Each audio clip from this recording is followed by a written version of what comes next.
Dans le bateau, il n'y a pas deux capitaines. Dans le bateau, il y a un capitaine. Et le capitaine dans le bateau, là, c'est l'homme. Ça, là, c'est écrit dans la Bible. Ça, là, c'est écrit dans la Bible. La personne qui va te dire, oh, faut laisser ça. Faut laisser ça.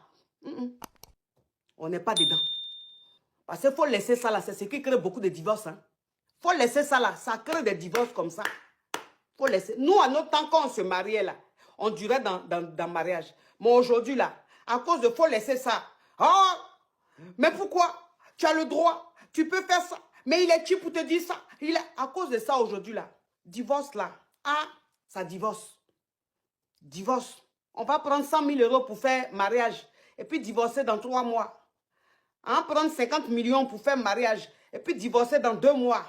Mais j'ai dit, même si tu as l'argent, est-ce que c'est nécessaire? Parce que le mariage, là, c'est pas aller faire boucan, inviter 200 personnes. Hein. Ça, c'est pas ça le mariage.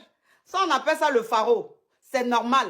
Ça, c'est le rêve de petite fille. C'est-à-dire que quand tu es une petite fille, ton rêve, c'est de porter une belle robe, c'est de faire une grande fête. Les gens viennent, il y a à manger, il y a à boire, les familles se réunissent, les amis de longue date reviennent. Et ça, en fait, c'est le rêve. Mais c'est pas ça le mariage. C'est pas ça le mariage. Non. Quand tu es marié, c'est que ton mari dit compte. C'est que ton mari dit là, ça compte. Vous voyez Beyoncé. Beyoncé, l'une des plus grandes, c'est-à-dire Beyoncé là, elle n'est même pas star, c'est une légende. Beyoncé là, c'est une légende. Peut-être que je prononce mal son nom, mais Beyoncé, c'est une légende vivante. Cette femme-là, les concerts qu'elle fait, les tournées qu'elle fait, non, c'est pas possible. Vous comprenez un peu? Mais depuis combien d'années elle avait Jay-Z? Depuis combien d'années elle avait Jay-Z, son mari? Moi, depuis, je connais la petite fille là. Elle est son chéri là. Ils étaient go et gars. Jusqu'à ils se sont mariés. Jusqu'à ils ont eu des enfants. Ils sont toujours comme ça. Je ne vous dis pas que dans leur foyer, il n'y a pas de palabre. Je ne vous dis pas que dans leur foyer, il n'y a pas de problème. Il y a problème comme dans tous les foyers. Mais pourquoi Jay-Z est toujours collé à Beyoncé? Un multimilliardaire. Beyoncé qui est multimilliardaire, je sais. Mais quand on est entre milliardaires là, il y a la folie, de l'argent. Il y a tout. Tout est facile. Les femmes, là, tu ne les dragues pas. Ce sont elles qui viennent à toi. Et celles même qui viennent à toi, là, ce n'est pas celles qui ont faim. Elles sont aussi milliardaires comme toi, mais célibataires. Elles-mêmes, là, elles viennent même t'implorer. Elles te font des cadeaux de milliards. Tout ça pour attirer ton attention, pour que tu sois avec elles. Mais j'ai dit, il n'a jamais été distrait. Même s'il a trompé Beyoncé, c'est un homme. Mais il n'a jamais été distrait. Il est toujours resté à sa Beyoncé, là. À votre avis, c'est pourquoi? Elle n'est pas la plus belle femme aux États-Unis là-bas.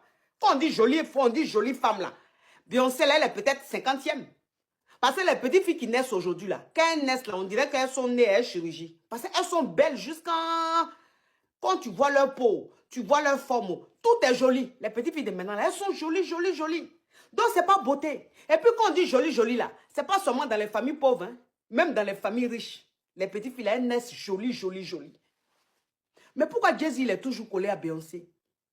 Quand Beyoncé et Jay-Z sortent, quand ils sortent officiellement là, quand vous les voyez dehors, vous les voyez là, quand ils vont à des manifestations, quand ils vont à des événements là, est-ce que vous observez le comportement de Beyoncé et Jay-Z?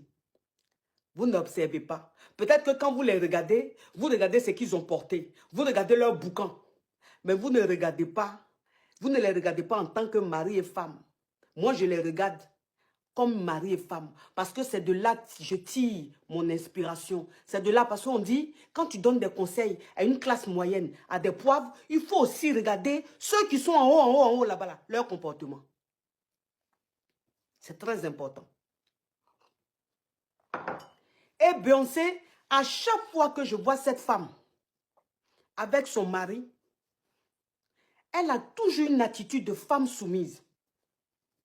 Elle a toujours une attitude de femme soumise. À chaque fois que je vois Beyoncé et Jay-Z, toujours, elle est avec son mari, elle est toujours comme ça, avec son mari. Elle n'a pas un air zélé.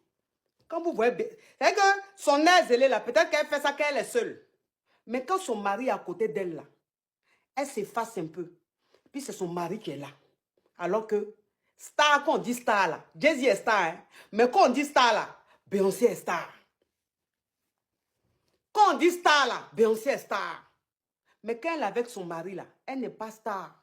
Elle est l'épouse. Elle considère son mari. Elle respecte son mari. Donc ça dit que dans son comportement même là, elle a un comportement de femme mariée. Vous comprenez un peu? Même si elle est habillée, même ça dit qu'elle est habillée sexy jusqu'en...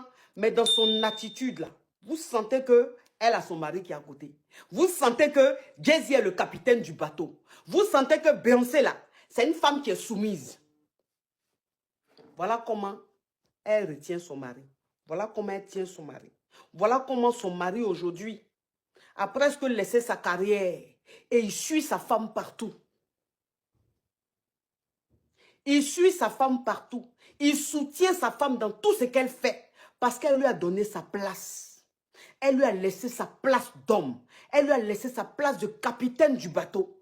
Un homme, quand tu lui laisses sa place de capitaine du bateau, quel que soit ce que tu veux faire, cet homme-là va te soutenir. Cet homme-là va te soutenir. Il va t'accompagner parce que la place que tu lui donnes, il se sent tellement grand dans ce foyer. Il se sent tellement honoré, tellement respecté que ce que tu veux faire là, il va t'accompagner. Voilà. Vous avez écouté tout ce que la coach a dit. Rien que des vérités. Mais il y a d'autres femmes là, qui ne vont pas croire, qui ne vont pas comprendre, qui ne sont pas d'accord. Les femmes d'aujourd'hui détestent vraiment la vérité. Ce qui fait qu'on a les foyers qui ne sont pas en forme, des couples qui ne sont pas heureux, des divorces par-ci, divorces par-là. Un homme à qui tu accordes la place du roi dans le foyer, un homme à qui tu cèdes le trône du roi, pourquoi il ne va pas te respecter? Pourquoi il ne va pas t'accompagner? Comment il ne va pas tout faire pour garder cette place? Un homme à qui tu cèdes le trône, un homme que tu considères, tu respectes, tu laisses diriger le foyer, il va tout faire. Quel que soit le problème qu'il y aura à la maison, dans le foyer, quels que soient les problèmes que tu auras là, il va tout faire pour trouver des solutions. Parce qu'il sait que tu l'as considéré comme un roi. Un roi est censé trouver des solutions pour des problèmes. Donc il va tout faire pour trouver des solutions pour ne pas perdre cette place du roi que tu lui as donné là. Résultat, tu seras heureuse. Tu auras de bons résultats. Tu vois un peu? Tu comprends un peu? Donc, le problème c'est que c'est pas parce que tu es belle, tu es la plus belle que le gars ou bien ton homme va rester avec toi. Non. C'est pas parce que tu es la plus belle que l'homme ou bien ton mari va rester avec toi. Est-ce que tu le respectes? Est-ce que tu lui accordes la place du roi? Est-ce que tu es soumise? Il n'y a jamais de capitaine. Même si l'homme là, les hommes, en fait, on est comme ça, on est créé comme ça. On veut toujours gouverner. On veut se sentir roi dans le foyer, dans la relation. Est-ce que tu le respectes comme il le faut? Tu vois un peu? Est-ce que tu le respectes comme il le faut? Un homme que tu respectes, il va tout faire. Même s'il veut te tromper. En fait, tu auras ta place dans sa vie. C'est ça. La beauté ne représente pas la fondation d'un foyer ou bien d'une relation. C'est parce que tu es belle que tu auras un bon foyer. Non, je connais des femmes, des très belles femmes qui sont célibataires aujourd'hui. À 45 ans, 35 ans, voilà, elles sont célibataires. Très belles femmes célibataires. Souvent, les femmes qui sont célibataires, c'est des femmes qui sont jolies. Mais elles n'ont pas, pourquoi? Elles n'ont pas bon comportement. Il y a des hommes qui les blaguent au dehors, toi, avec ta beauté, tu te laisses, voilà, comment dit-on, maltraiter par ce monsieur. Viens, et fais ta vie. Elles s'en vont là-bas, là. 2 mois de relation, ou bien 3 mois de foyer, ou bien de couple. Bah, l'homme aussi pas. Elles ont souvent l'habitude de dire quoi? Quand quelqu'un laisse, quelqu'un prend. C'est vrai, quelqu'un laisse, quelqu'un prend. Mais quelqu'un qui va prendre aussi, là, lui aussi va laisser pour que d'autres prennent. C'est ça. C'est ça. Tant que tu ne seras pas soumise, là, tu n'auras pas un foyer heureux. Être soumise ne veut pas dire tout accepter, non. Mais est-ce que tu reconnais la place de l'homme dans le foyer? Est-ce que tu le laisses diriger? Est-ce que tu suis ses pas? Est-ce que tu le soutiens dans tout ce qu'il fait? Ah non, moi, il n'y a pas ce temps-là. Hein. Oh non, hein. Ça, c'est pas ça. Même s'il n'a pas, même l'homme le plus pauvre veut se sentir roi dans son foyer.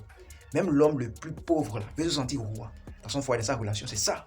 Accorder la place qu'il faut à l'homme dans la relation, dans le foyer. Puis, vous aurez des foyers heureux. Je comprends un peu. Arrêtez de vous faire tromper par ces copines qui vous montrent au dehors. Non, moi, je ne suis pas soumise. Hein. D'ailleurs, même là, les femmes qui ont vraiment d'argent, c'est les femmes, en fait, qui ont beaucoup d'argent, qui sont vraiment indépendantes là. Elles ont un foyer stable. C'est les femmes qui gagnent petits jetons, 100 000, 300 000, 400 000. C'est elles qui se disent qu'elles sont indépendantes. Moi, un homme ne peut pas me commander. Ah, si tu fais faux parti, hein, je vais mon argent et elle me nourrit. Tu as le nourrir, non? Mais vous faites quoi avec concombre? Tu as te nourrir, il n'y a pas de souci. Mais vous faites quoi avec concombre? Ce que l'homme est censé faire, voilà. Je comprends un peu. Donc arrêtez de vous faire du mal. Soyez soumise. Un point trait. Vous aurez des bons foyers heureux, tout et tout. c'est pas la magie. Ces femmes-là qui ont des foyers heureux ne sont pas plus belles que vous. Dites-moi comment est-ce que vous pensez ça. Partagez la vidéo, c'était votre champion. Gas.